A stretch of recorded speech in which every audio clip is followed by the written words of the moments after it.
All right, 97.7 Outlaw Radio FM listeners, we are live in full effect right here, right now with the legendary Mack Magic Mike right here live on the line. How are you doing this evening, brother? Man, I'm feeling like $1 million plus tax, man. How you feeling, man? I'm feeling good, man. I'm feeling good. You know, we're down here in Canada. We're still dealing with this COVID stuff, but vaccines are rolling out good. So hopefully we can get back to living a normal life here soon. Shit, what does normal even feel like these days, man? I don't even know, man. I honestly forget what concerts feel like, and that's pretty messed up.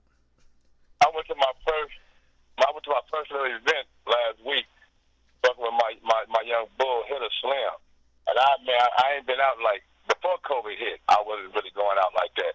I haven't been out in a couple years, man. When I tell you I had the time of my life, man, it was a little small function, but it felt like a goddamn concert, man. It was so lit up in that joint. I'm ready for shit to open all the way back up so we can get back cracking again too, man. But I want to take you back, man, to the very beginning, back when things were much easier worldwide for everybody. But I want to ask, man, like, what inspired and sparked the legendary career of Mack Magic Mike? Inspired me, man, was really, I was a poet, you hear me? I was a poet. I was into poetry at a young age. So I was already good with my mouthpiece. I was already good with wordplay. I was already good with putting words together. I had a teacher in the 5th grade that entered one of my poems into a contest in Brooklyn, and I won first prize. And from that point on, I knew I had a gift with the words. So when rap hit, I was dumbfounded. I was flabbergasted. I'm like, what the fuck is this? When I first heard my first rap, you feel me? I was like, what the hell is this? They ain't doing nothing but spitting poetry to a beat. Like, you know what I mean? I could do that. But instead of taking the approach that every other rapper was taking at that time, but it was just like abstract rap, like the sky is blue and the birds can fly, shit like that. I was like really spitting about writing poems or raps, if you want to call it that, about what I was living at that time. You hear me? So it just came out hella raw. It just came out like, here's this 13-year-old, 14-year-old dude, runaway on the streets pimping, and he's rapping about this shit. You know what I mean? And he's making hella sense. And so it took off because it was like never heard of before. Nobody. It was me and Calvin T. We was ahead of our time, man, with that rap shit. So it's like nobody had ever heard that shit before. You know what I mean? Now that I look back at it, I'm like, I never heard it before. Like it was coming out of my mouth. You know what I mean? Like, so it took off when I was young because it was raw. Nobody had ever heard the kind of rap that I was spitting before. You know what I mean? And also as well, when you actually briefly brought up Calvin T, man, you were actually one half of that hip-hop duo. And I was wondering, can you tell us the story behind that? And of course, how did yourself and Calvin T initially get connected? Yeah, I can't briefly bring up nothing about Calvin T. You know what I mean? Ain't no Magic Mike without Calvin T. Ain't no Calvin T without Magic Mike. Me and Calvin T, we met in Juvenile Hall, 13 years old. And we hit it off immediately without rap. He was just my kind of dude. I was his kind of dude. You know what I mean? And I don't fuck with a lot of people to this day. You know what I mean? If you ain't my kind of dude, I can't fuck with you. So that's how I was in Juvenile Hall. And I remember Calvin T asked one of the counselors in Juvenile Hall, man, when I go lock up, can y'all put me in his cell? Because he don't got nobody in his cell, and I ain't got nobody in my cell. So can I lock up with him for a minute? And the counselor's like, we're gonna let that happen. So they put Calvin T in my cell. And I remember the Juvenile Hall, they had a talent show coming up. And I was already putting raps together. But Calvin T was a fan of rap, and he already had a mouthpiece, but he wasn't too much putting raps together. So when we got in the cell together, and we just put together a little skit, a little rap skit. I made a rap about Popeye. He made a rap about Superman. And by the time an hour later we came out the cell, we both had constructed a 2-whole raps. You know what I mean? And this is like in 1983, 1984. So again, never heard of. We killed the talent show.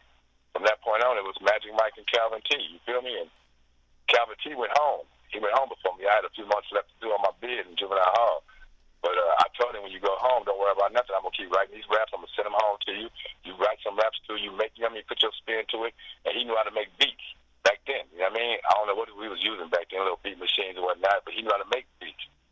So he went home and he started putting that shit together. By the time I came home, we had like 3 raps that was circulating. You know what I mean? He was rapping them, but I had wrote it, of course, but he was including my name and whatnot. So when I came home, it was like, let's hit these streets with these tapes. We just went to the store, bought a gang of cassette tapes, came home one by one, recorded them joints, dubbed them. How many you got? I got 20. How many you got? I got 20. All right, let's go. And we got anything from $50 to $200 a tape, literally. I mean, dudes would give us, man, let me get some of that Magic Mike and Calvin T. Y'all got some new shit? Let me hear that shit. Man, what you want, man? Give me what you got. What you think this game worth? And some do. I mean, this is the 80s, the crack era. Everybody and their mama got some money. You feel me? So dudes was giving us like 10 bags of weed, 2 grams of coke, and $150. Like, that's a lot of shit back then. You hear me?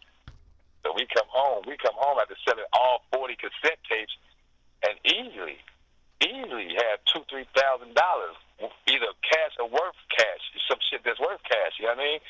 We was young back then, go buy, Pierre Cardin sweatsuits and snakeskins. You know what I mean? Just splurging. But this is a daily thing, man. We was making raps and putting out tapes daily and just circulating them through the city of Richmond everywhere we go. Magic, Calvin, hey, Calvin T, hey, Magic, hey.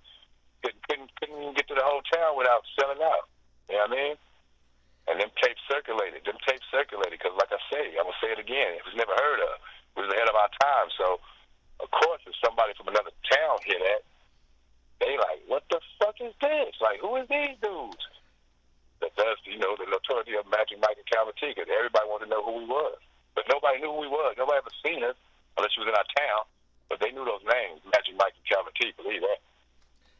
And also, man, one of my favorite, Magic Mike and Calvin T releases is actually Dollar Maker, man, that actually dropped on vinyl in the year 1988. Now, I was always wondering, what's the inspiration behind that phenomenal vinyl? And of course, I know it's probably hard to find now, but is that song actually uploaded on the internet to actually be listened to today? You mean Moneymaker? I'm a Moneymaker.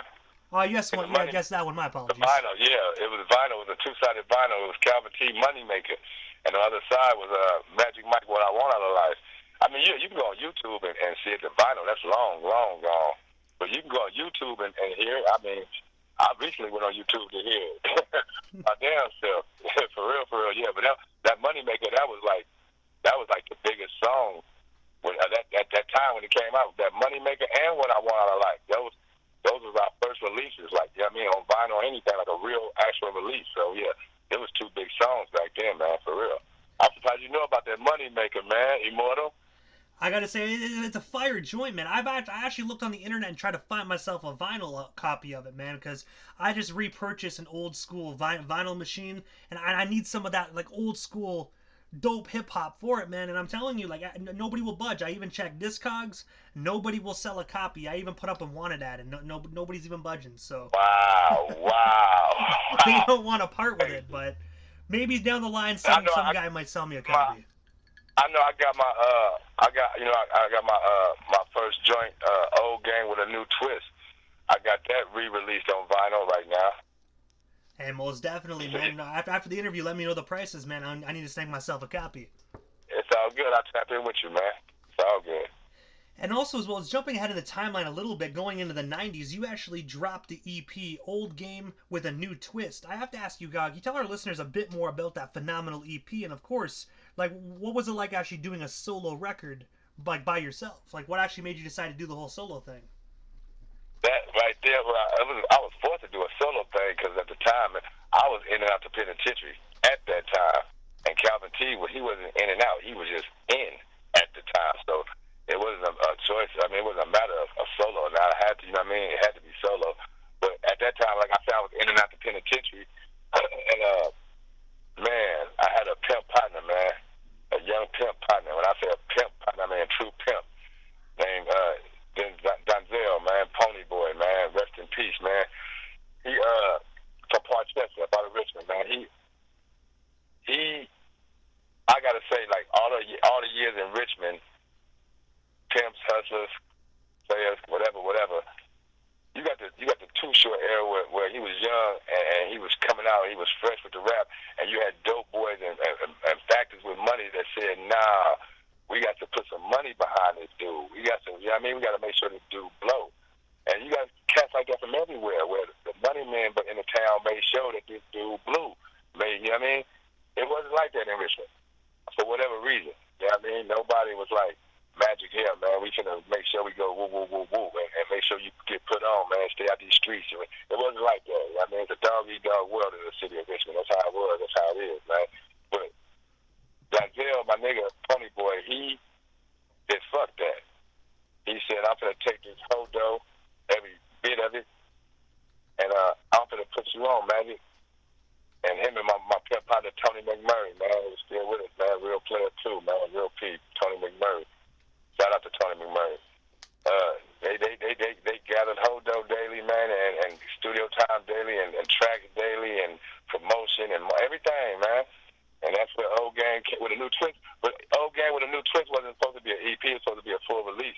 But like I say, in the midst of recording that album, I got locked back up for a stretch. You know what I mean? For a year, to be exact. And Pony Boy was like, you want to put it out? You know what I mean? Gain some traction while you know what I mean? And I'm like, go ahead. Let's do that. You know what I mean?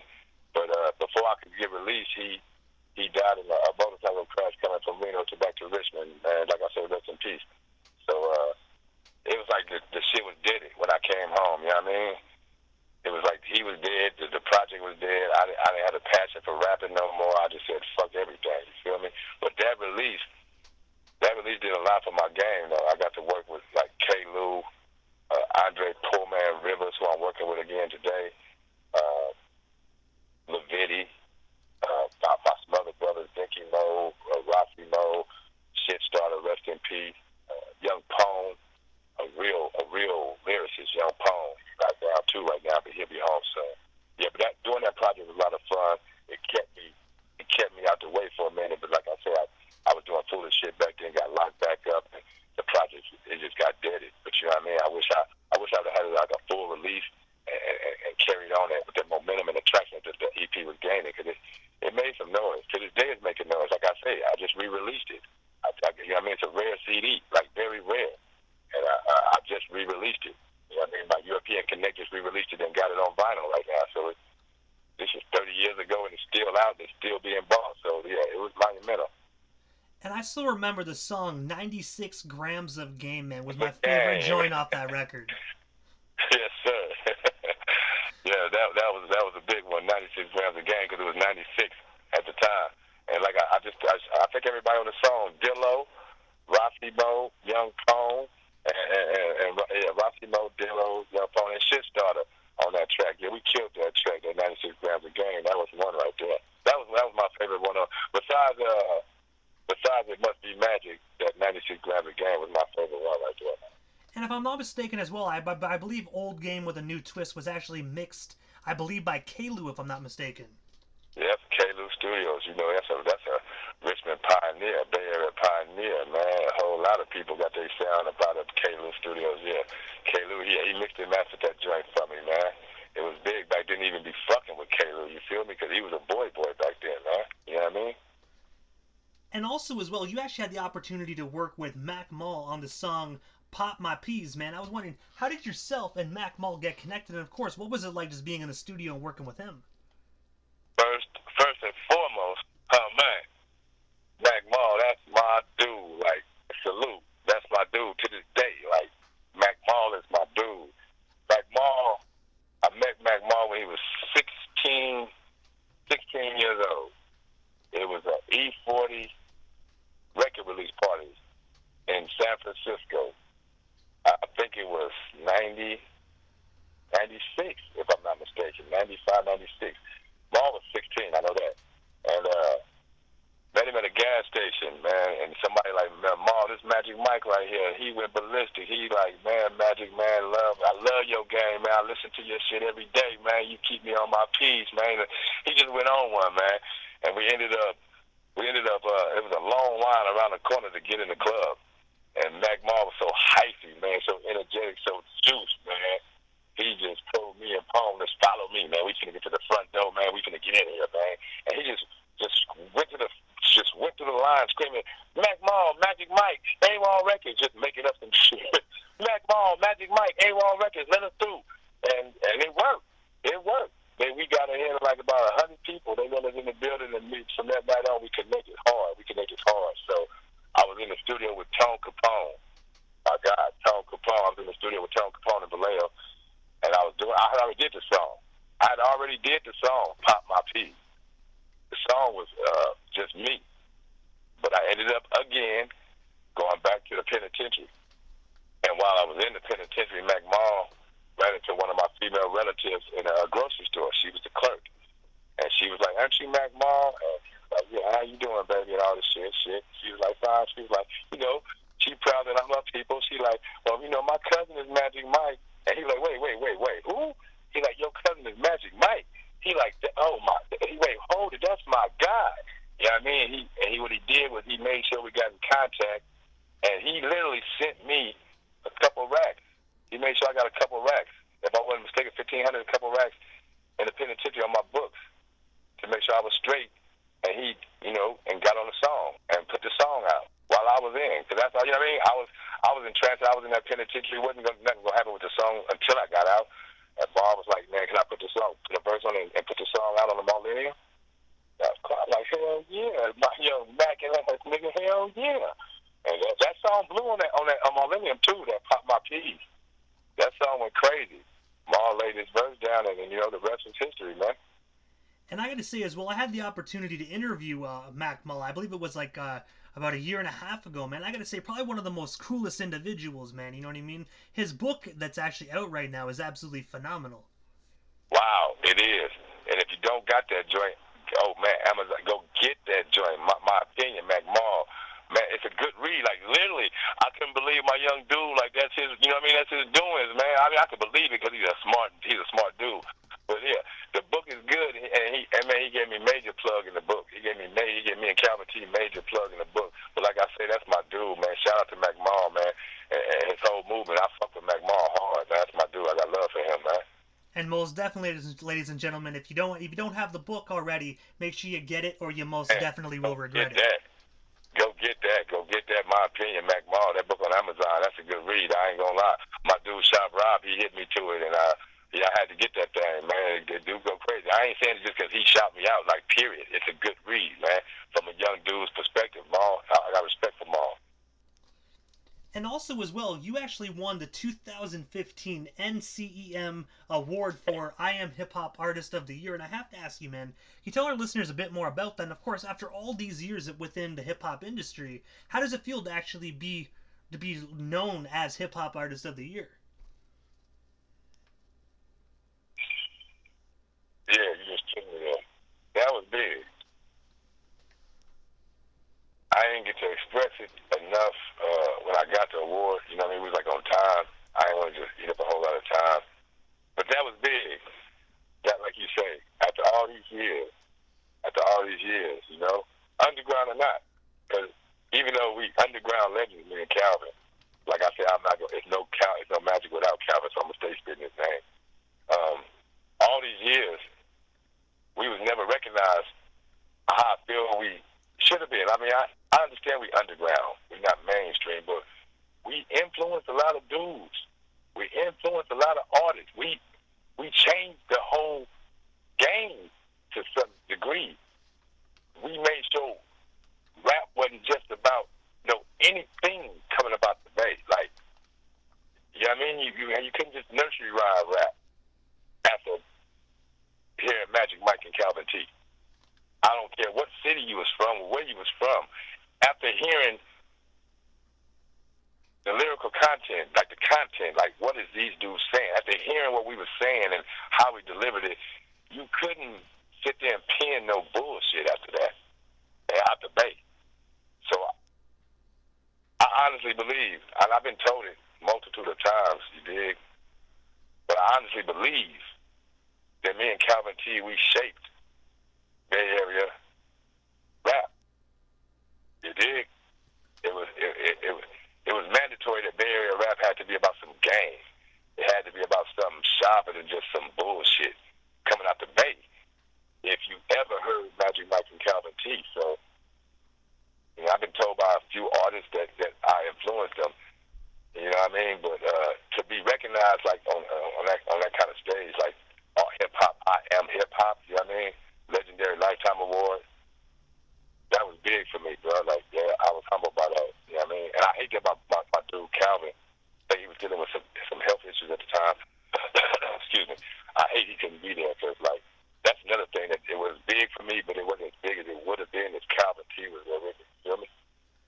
And I gotta say, I hope he's actually doing better nowadays. You know what I mean? Because I believe that was about roughly 5 years ago. So I hope he's happy and doing good and healthy today. But I just gotta say, I know I'm about 5 years too late on this, but congratulations on that, man. That is huge. And I gotta say, it's most definitely worth. Most definitely. I couldn't picture any other deserving individual. And I'm not just saying that because we have you live on my station. I really mean that, man. You really made a positive impact on millions of listeners worldwide throughout your entire career. So most definitely you warrant that award and 10 more. Thank you, my dude. Thank you, man. That means a lot, bro. Thank you, man. For real, for real. Yeah, yeah. I mean, that at that point, I was working at that point too. I was putting out some music when I got that award, and that was the reason for Artist of the Year. That I was putting out some music too. But then I started dealing with some health issues and got stagnated and whatnot. But I had to put it behind me because life was too short. So I had to put that shit behind me and get back working. And I'm full fledged at it now, man. You hear me? I'm full fledged at it now, man. Magic is at work now, man. So yeah, they've been waiting. Fans been waiting. People's been waiting. My folks been waiting. The wait almost over. Outlaw. The wait is almost over, Tim. And also as well, October 23rd of 2020, so just last fall, you were actually featured on Lil Rick's Up on These Hoes. I was wondering, how did yourself and Lil Rick get connected initially? And of course, what was it like just working on that project with him? Man, Lil Rick is my day one. Yee! The innovator, yee! You hear me? They've been saying yee and well for a few years now. Let them know where it originated, man. Richmond, California, Kennedy Banner, man, the Yee boys. Yee! Lil Rick, that's my guy, man. Day one. Like, I don't do a whole lot of brand new dudes. You feel me? Lil Rick, that's my day one dude, man. I attribute these two dudes, both my youngsters, Lil Rick and LaRue, a.k.a. Hitter Slim, man. Signed to E46 with it right now. But Lil Rick and Hitter Slim, they the reason that I'm working right now. They the reason that I'm inspired and I'm back motivated about this Mack and this music right now. That's what it took. You feel me? Lil Rick. So since you asked that, yeah, Lil Rick is responsible. He came and got me, man. He hit me. He say, "Oh, gee, I got to sit on this track, man." And I had a dream. It came to me in a dream, like, who should I get on this track? And he said, it came to me in a dream, like, man, if you don't get the OG magic. So, yeah, Lil Rick, he came and got me, man. I went to the studio. Usually, nowadays, you don't really have to be in the studio with a dude to make a song, man. Send me the beat, I lay my vocal, whoop, whoop, whoop. That's how it's going down. But I miss that old school, like, man, meet me at the studio. You hear me? So Rick was on some meet me at the studio, you dig? And I got through there and, made magic. Because, Rick knew that was my kind of song, Up on These Hoes. You hear me? He already knew he had to come get a true Max for that joint, man. And, we made that shit happen in like 30 minutes, man. If that, we made that shit happen so fast. You feel me? And then we did the little visual for it, like 2 weeks later. Still waiting on Rick to drop that thing, too, man, because that joint go crazy. You see that video go crazy. But, yeah, Lil Rick had called me. Matter of fact, Lil Rick just texted me about two weeks ago with some tracks. He's like, "Oh, gee, I got some tracks for you, man. I see you working. I know you always need some tracks." And he sent me some bangers, too. You feel me? So it's forever love with Lil Rick, man. You know what I mean? He's the most underrated thug man about the motherfucking West Coast, man. Like, come on, man. Lil Rick been in shit since he was the first No Limit, one of the first No Limit artists, first AWOL artists. Like, come on, man. Lil Rick been in since day one, though. Like, 4 years after me and Calvin, Rick was on the scene, like, hard. You know what I mean? And kept the Rich lit with back-to-back bumpers. Like, you know what I mean? So, yeah, shout out to Lil Rick, man. I got love for that dude all the time. And also, tonight at midnight, May 21st, you actually are dropping a brand new album that alongside Nasty Nate called Anything for Me. And I was wondering if you could tell our listeners a bit more about this project and what can they expect from it come a couple hours at midnight. Now, this is a single. This is a single. The album is actually called The Man, The Gift, The Legend. This is just a single off the album called Anything for Me, featuring my young boy from my block, my city. I helped raise my young P partner, man. Love this dude too, Nasty Nate. I don't know if you know about Nasty Nate, but if you don't, let you know about him, man. He been making a lot of noise for the last 4 or 5 years, man. He's heavy in the rap scene out here in the Bay Area. He's a Bay Area hard hitter, man, with his rap game, man. reincarnation of me and Calvin. That's how I feel about it, because he spit nothing but ism. You know what I mean? So, yeah, this track gonna fuck their heads up, because they've been waiting on this anyway. Cause, you know what I mean? We from the same, like I say, we from the same soil. We sit from the same block, 5th Street in Richmond. You feel me? I helped raise Nasty. I watched him from a snotty-nosed pup, literally, you dig? And so to see the man a grown big dog and doing his thing, man, like literally doing his thing on a grand level, man, and I'm proud of him, you feel me? So this track, they've been waiting on it anyway, because it's like the OG Mack and here's the young G. This the young Mack, you know what I mean? This ism in both these dudes. When they gonna collaborate? So this is one they've been waiting on. It's like some hood shit with some town shit. They've been waiting on this shit, man. So we gonna give my barbers anything from me. You hear me? And I gotta say, it most definitely sounds like a phenomenal project. And when this single does drop at midnight, I'm gonna make sure that I slide it into the radio station's rotation as well to help get those international spins for you guys. Man, I appreciate you, but look here, man. I'm gonna give it to you first. You know what I'm saying? I'm gonna give it to you first, man, because this is my first time doing an interview on this level with somebody like yourself, man. Because I know who you are.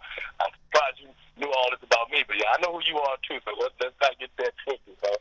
I'm dropping the single with Nasty, anything for me, but then I got wow. It was a surprise, but I'm gonna put it out there, man. You know what I'm saying? Because they've been waiting on this joint too, man. I got a hit single. Like when I say a hit single, I mean hit single featuring my brother, man, my dude, man, the politician himself, man, E40, man.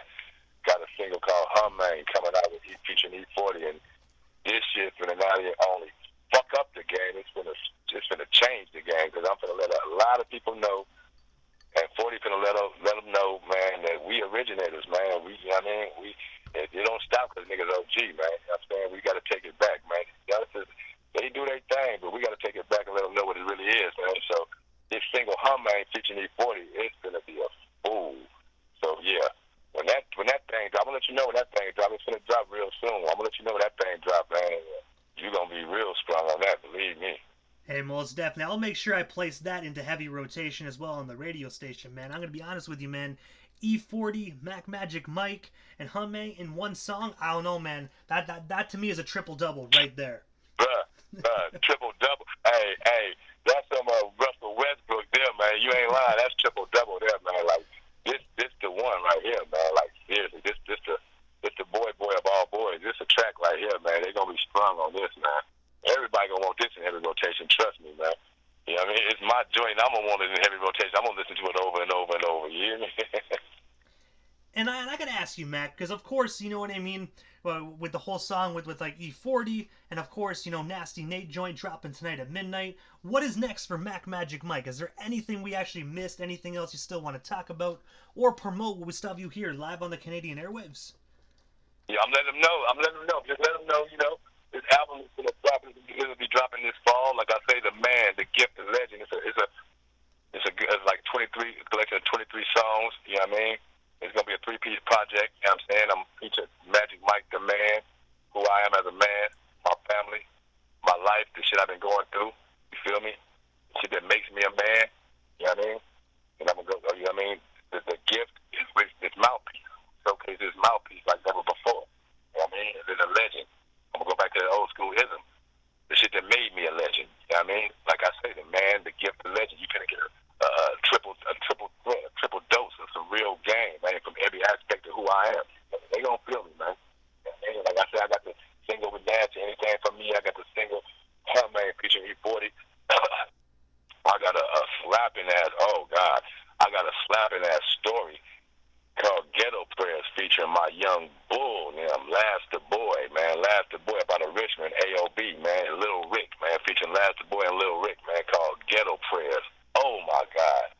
Getting the whole visual animated, but it's oh wow. It's a grimy story, man, but yeah, it's real. Got that coming out. I got my young nephew, Kush Bud on a single called I'ma Get It. I'm gonna drop that in a couple weeks. Yeah, but yeah, I'm working, man. I got some visuals I'm putting together. I got a gala a gala called the Magic Show that I'm finna throw out here in Sacramento, California in about 2 months. It's gonna be big. It's gonna be big. We gonna film the whole thing. It's gonna be like a mini movie, just the event itself called the Magic Show. It's gonna be big, though. Yeah, but the album will be dropping this fall, and the singles I'm gonna be dropping singles after the now. I'm gonna be dropping singles every 3 weeks, man. And I gotta say, it most definitely sounds like 2021 is the year of Mack Magic Mike. I'm telling you, you got a gang of dope projects coming, man. And I'm excited to be able to say, I'm excited to be able to listen to these projects when they do drop to the general public. Man, I'm excited for you, man, because I'm excited to be working on this joint. Like I say, shout out to Lil Rick, and shout out to Hitter Slim for re-energizing my game, motivating the Mac. You know what I mean? Like, my big cuddy, I got my cousin Skate, man, OG Skate. Shout out to my cousin Skate, man.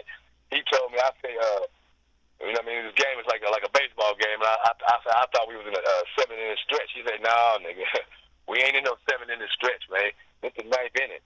I mean, we OG in this game. Man. You know what I'm saying? This is the 9th inning. Every at-bat must count. So everything I do these days, I take that mentality. I'm in the 9th inning, and every time I get up to bat, it got to be a hit. It can't be no miss. It can't be no strikeout. You know what I mean? It can't be no out. It got to be a hit. You feel me? And that's how I'm approaching everything, man. Like, I'm in the 9th inning, and this is my last go at it. You dig? And also, Max, so this is the time in the interview quickly, right before I wrap things up, that I give a chance for the individual that slides into the radio station airwaves, just a chance to give shout-outs to whomever they want to give shout-outs to, but most of all, your social media handles. That way our listeners can follow you and stay updated on everything Mack Magic Mike, if they're not already doing so. Yeah, well, you know the handle. I'm on Insta right now. Insta Mack Magic Mike at Mack Magic Mike 555. I mean, everything through there. You can find anything out through there. Just hit it. You know what I mean? Everything. The link is in the bio. Everything is in the bio. On my YouTube page, it'll be up. So every once these singles drop, at my YouTube page, it'll be up, and I'm gonna tap in. Everybody can tap in and find out my YouTube page.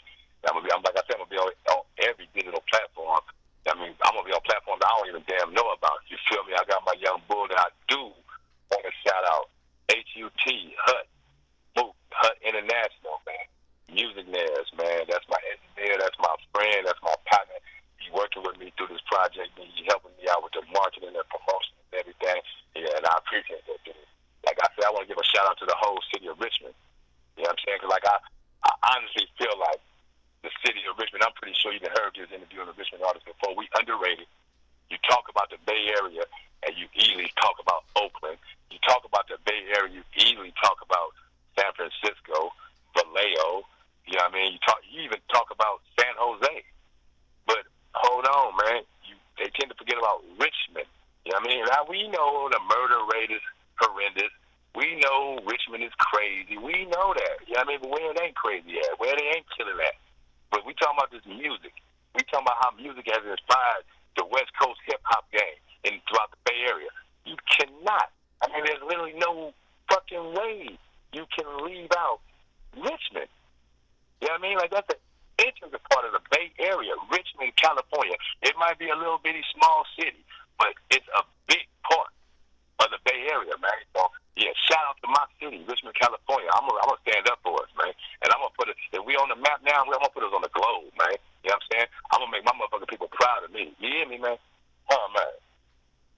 I gotta say, man, I most definitely agree with you, man. Richmond has so much amazing hip-hop artists, man, and all you amazing talent most definitely deserve worldwide recognition, man. I gotta say, Richmond, California is where it's at hip-hop-wise. For real.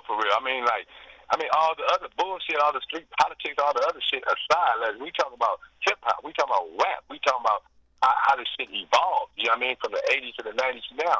You can't talk Bay Area without speaking Richmond. You know what I mean? And while we at it, you can't speak Richmond without speaking Magic Mike. You dig? So, yeah, it's a full circle with me, man. You hear me? And I gotta say, first and foremost, Mac, thank you so much, man, for just taking the time out of your busy evening and sliding into the 97.7 Outlaw Radio FM airwaves. It was an honor, man, and most definitely a privilege to welcome Richmond, California's finest right here on Canada's #1 uncensored radio station, man. It was definitely an honor and definitely a privilege. Trust and believe me, man. It was an honor both ways. It was an honor to be here to talk with you. I appreciate it, and I enjoyed it, man. Shout out to you and your radio station, man. I will be tapping in and promoting it myself, man. It was an honor to talk to you, man. Believe that. Hey, man, most definitely, man. I appreciate you. Anything you need radio-wise as well, don't hesitate to reach out. We here in Canada, we got you. Oh, you locked in. You locked in now, man. You like my cousin-in-law, my brother's nephew. you side now, man. You locked in, man. Don't even worry about it. Anything I got coming, you gonna know about it, man. This won't be our last time talking. Ain't to believe that. Hey, man, most definitely. It sounds great to me. I can't complain about that one, man. Whatever you send my way, we most definitely will spin it. I appreciate it, man. I do. You are most certainly welcome, man. Have yourself a wonderful night, and most definitely stay safe out there out on the West Coast. Man, you enjoy yourself, man. You stay safe out there, man. And when this shit open back up, we're going to do some wonderful things. Huh, man? Hey, man, most definitely. That sounds like a hell of a dope plan. All right, man. You be easy. Take care, man. I appreciate you, man. And y'all stay on the lookout for Mack Magic Mike, man. Plead the Fifth Entertainment presents The Man, The Gift, The Legend coming this fall. Huh, man? Hey, man, you already know. Thank you so much again, man. Have yourself a great night. You too, man. Appreciate it.